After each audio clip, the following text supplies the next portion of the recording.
Hey guys, Level Cap here, and this is me playing Battlefield 4 at E3. I'll be back in just a second.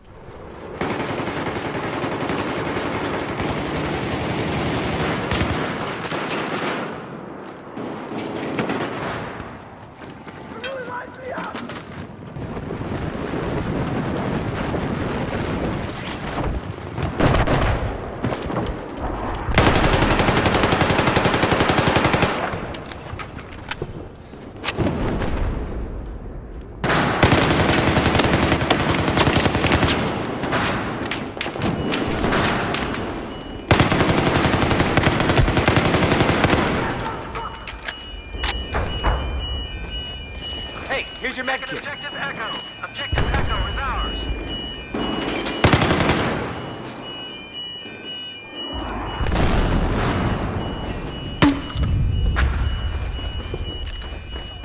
We have neutralized Objective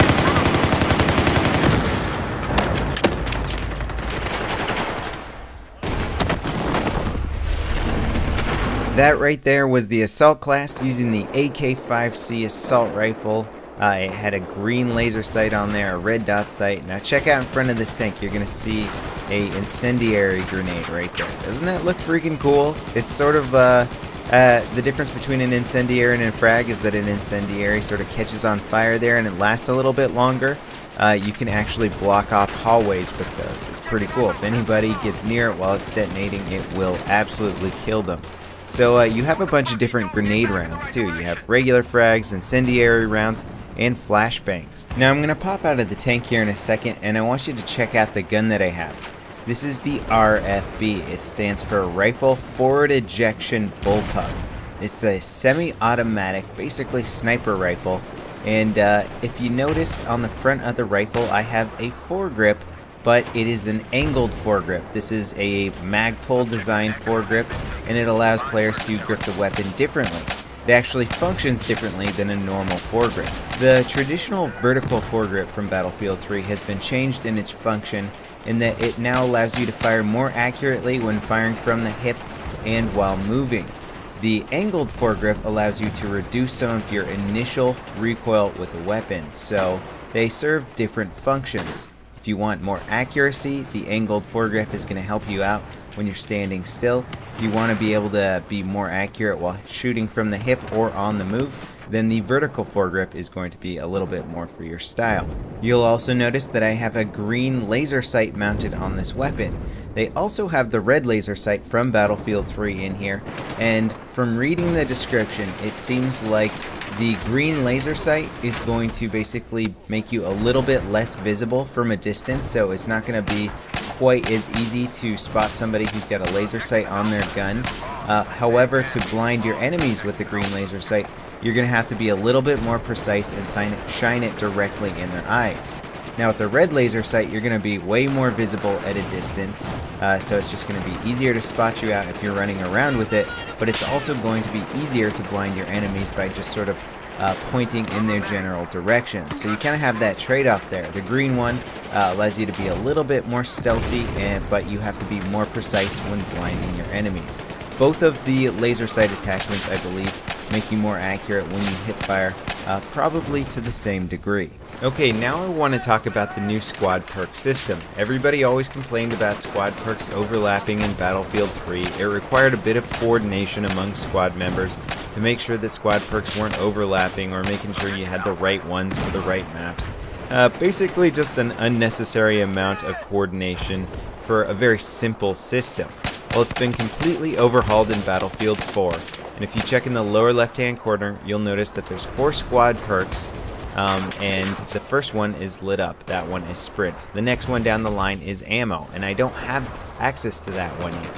The way I get access to that is we get squad points, so suppression assist points for my squad, reviving squad members, giving squad members ammo or health will rank up the entire squad's perks. So if I'm at a level 2, somebody else in my squad is also going to be level 2. I can't be level 3 and somebody else in my squad be level 1.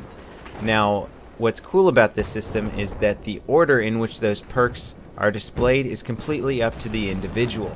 I might have sprint as my first unlock and ammo as my second unlock. Somebody else might have flak jacket as their first unlock and grenades as their second unlock.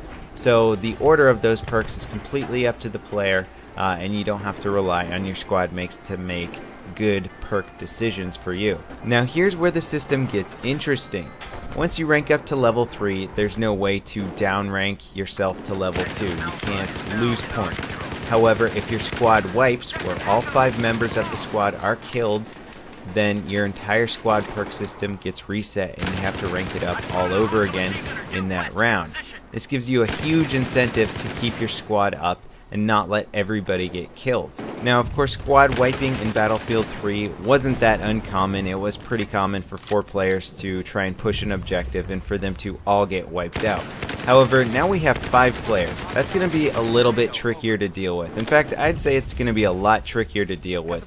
So squad wiping is definitely going to be less common in Battlefield 4, but it's going to have a bigger impact of not just losing your spawn spots of your squad mates, but now you're going to lose all those squad perks in the same process. So it really does give you a lot of incentive to try and keep your squad alive and healthy and working together. So back to the gameplay here. I'm taking a ride in the Venom transport helicopter. It's got the same miniguns on the side. It's a lot of fun. I will say the Venom is a lot more agile. The flying mechanics are a bit different. I like them more now. It feels more agile, a little bit trickier to fly, but at the same time, I think once you master the new flying system, you are going to be able to get around a little bit more nimbly, especially in the transport heli. So I bail out here. I'm playing the engineer class, and I've got the cool Scorpion Evo submachine gun, and I've also got some 45-degree angle offsights here, iron offsights, and I'm going to switch up to those. Now by default, by pressing T allows you to switch up to that. You can hit T while you're aiming down sights to switch them, or you can hit T while the gun is at your side, and next time you zoom in, it will alternate sights. Now the setup I'm using here doesn't make a lot of sense. To have a red dot sight and then offset iron sights really makes no sense at all, really. The red dot sight is just going to be a superior sighting system. However, if you have a really high optic sight, 6x zoom, 8x zoom, even 4x zoom, and then you have the iron sight on the side, it could be very useful for switching between those long range and close quarter situations. And speaking of optics, if you're real quick here, you're going to see when I switch to my pistol, I actually have it equipped with a red dot sight. So you now have several optic options for pistols. I think that's going to be really cool. Pistols have way more customization now. Suppressors, lasers, sights, those are all individual attachments that you can customize at will. Now I've got a lot more footage from E3 and a lot more information. I don't want to pack it all into one crazy long video, and frankly, you can probably hear it in my voice. I'm a little bit tired right now. I've been sort of talking really loud all day just because of the extremely loud music throughout the convention center. Thanks for watching, guys. Stay tuned. I'm going to have a lot more cool footage and information coming to you in the next few days. I'll see you next time. This is Level Cap, signing off.